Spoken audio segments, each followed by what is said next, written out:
Welcome to the 32. This is the first day that we are in this archetype. The transit is from October 14th to 19th. In human design, we call it the gate of continuity. In the I Ching, this is the hexagram that we call duration.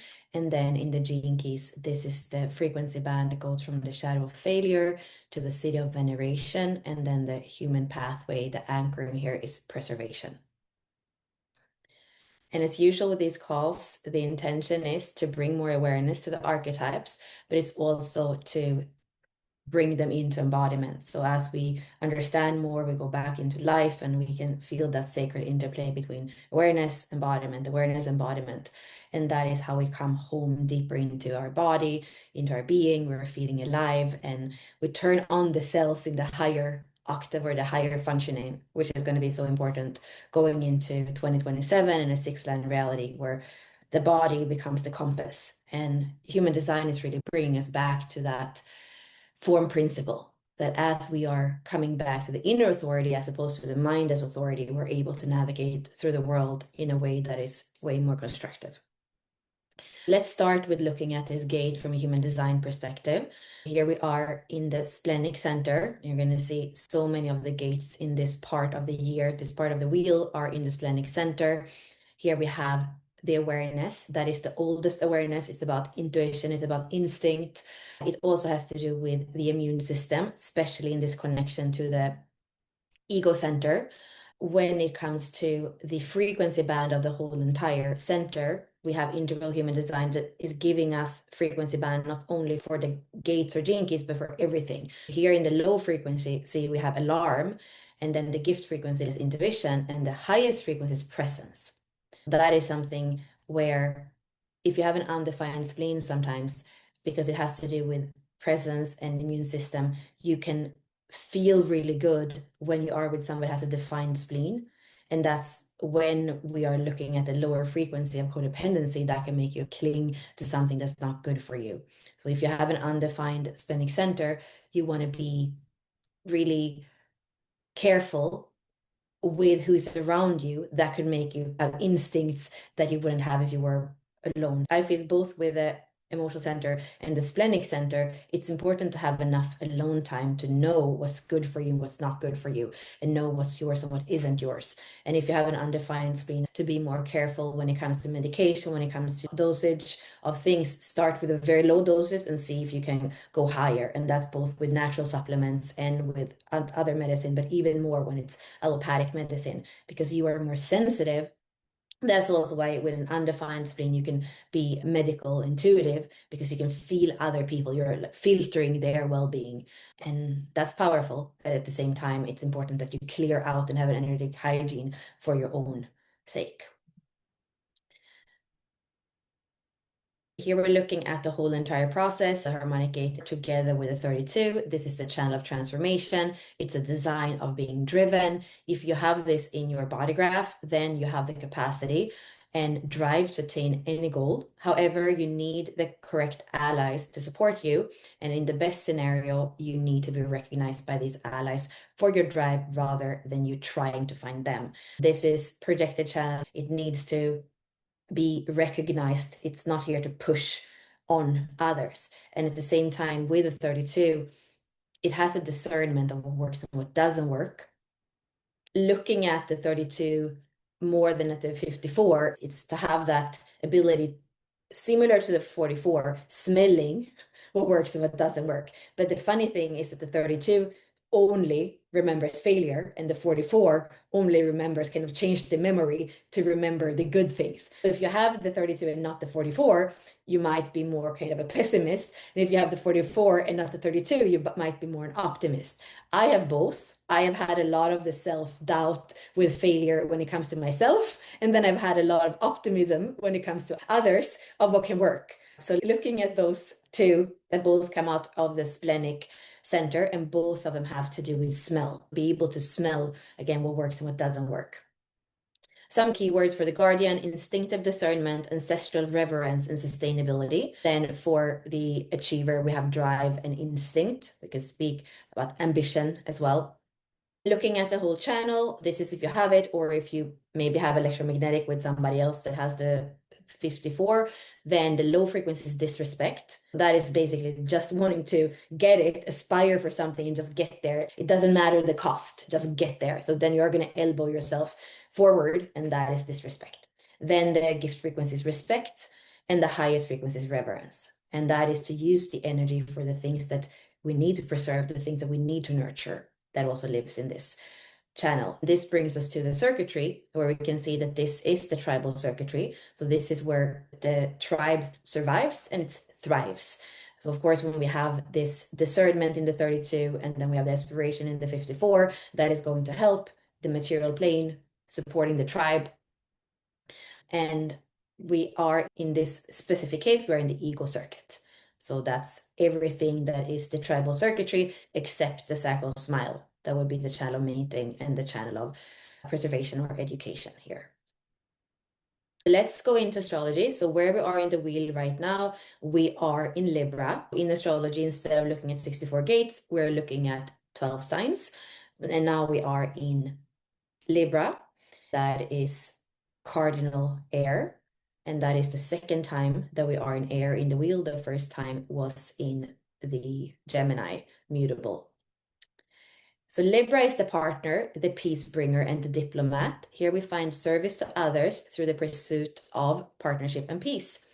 Like we said, it's cardinal air. Libra is the balanced air we breathe in and out, sharing with others through communication.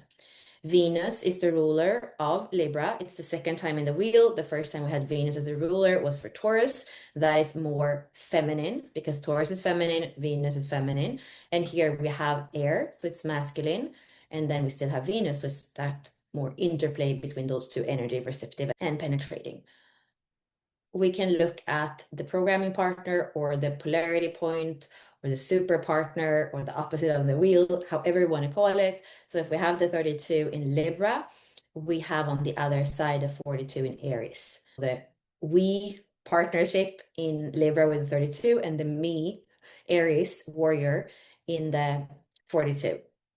We're going to look at that a little bit today because we have an opposition on the sky with the 32 and the 42. If you have those gates, you're going to feel this activation in the transits right now. If you have 32 in your activation sequence or incarnation cross, you're also going to have the 42. And the same thing if you have the 32 in your nodes on any of the both sides, then you will also have the 42. Failure and expectation go hand in hand. Preservation and detachment go hand in hand. Veneration and celebration go hand in hand. Here we're looking at the quarter. We have 4 quarters in the wheel, and the quarter that starts with a codon ring of union is where the purpose is fulfilled through relationships, which completely goes together with that codon ring of union. Now we are here in the last part of Libra before we go into even a deeper intensity of relationships in Scorpio. Here we maintain balance and we create long-term relationships. And then here we kind of risk it all as we're going into Scorpio, which we're going to start feeling soon because the sun is coming closer and we have Mercury and we have Mars that are there. So it's going to be a lot of Scorpio energy soon as we move forward in time. Here's the last place we're going to look at. So now we're looking at the wheel in terms of the I Ching, which is of course the same 64 hexagrams that we have in human design and in the gene keys. However, what we can see here is the elements. Instead of looking at 12 zodiac signs, we're now looking at 8 different elements, which is 64 gates divided by 8. We can see then that there's 8 gates per element. And where we are right now, we are in the part of the wheel where we have wind, and the main gate for that would be the 57, which is wind over wind. In this specific case this week, we're going to have wind, like we said, on the bottom, and thunder on top. So the guardian is that combination of thunder and wind. And if we look at the Gene Keys way of interpreting those elements, we could go back to what I just said. The 57 is the same as wind over wind. And when we would have the thunder over thunder, that would be the 51. So we could say that this hexagram is the combination of the elemental energy of 51 and 57. That means that the shadow of failure is agitated unease. The gift of preservation is initiative with intuition, and the city of veneration is awakened clarity. And here we have the frequency band again. The dilemma here is panic. This is connected through the codon ring of illusion with a 28, and they're both splenic, and they have to do with what is success? This is the victim pattern of our idea of success. So sometimes knowing that this is connecting in the ego circuit to the ego center, which is about proving that we're worthy, that we have value. So when we are in the 32, we can have those ideas of what success is that is not aligned with our design and who we are. So then we're going to push that, knowing again that this is connected to the 54. We're going to aspire to some success that's not aligned with who we are. And that actually leads us to feel that it's not worth it basically to be here. So that kind of illusion of panic and purposelessness. So the 32 and the 28 are very visceral in that sense, and it can make us feel like everything is disjointed, and that is actually also one of the shadow frequencies, the reactive one for this one. So to really look with the 32, what are we pushing? Because this is not about pushing, this is about preservation. And if we're pushing too much, we're going to be disjointed. So even if the 32 knows what works and what doesn't work, if we're pushing too much of this energy, it's still not going to be in balance, it's going to be disjointed. And knowing that this is Libra, it is about finding the harmony, knowing what's worth preserving, knowing that really what this ancestral reverence is about is to honor the lineage, but also nurture everything that's worthy of love in this incarnation, basically. When you feel yourself going into panic and purposelessness, then you know that you are living out this codon ring of illusion in a low frequency. And then it can be a good thing to ask yourself, what is my idea of success? Is it aligned with who I am? Is it aligned with my design? Is it aligned with how I'm supposed to work? So if you're a 2-4, for example, you're here to connect with the people that you love, you're here to dance and flow through life, but you're trying to live maybe like a 5-1 that is trying to touch the masses and be on a pedestal for people you don't even know, then you're going into different archetype than what your design is. So that's just a very simple example. But to really start to know design and to check ourselves, am I living my design or am I trying to do something different? Because that is where both the 32 and the 28, whether you have them or not, but those keynotes are going to be really, really loud in our lives.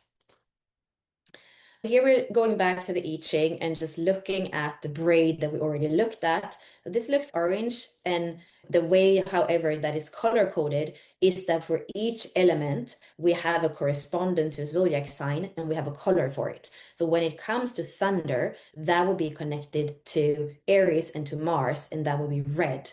So thunder is they say if we don't understand really what the I Ching element is about, we would just go and connect them to zodiac sign and a ruling planet, and we would be able to understand it better. So for thunder, it would be connected to Mars, it would be connected to Aries. And then for wind, it would be connected to Virgo, and it would be connected to Mercury. So in this way of looking at it, it comes from back to 3D, we would say that this gate of duration in the I Ching is a combination of Virgo and Aries.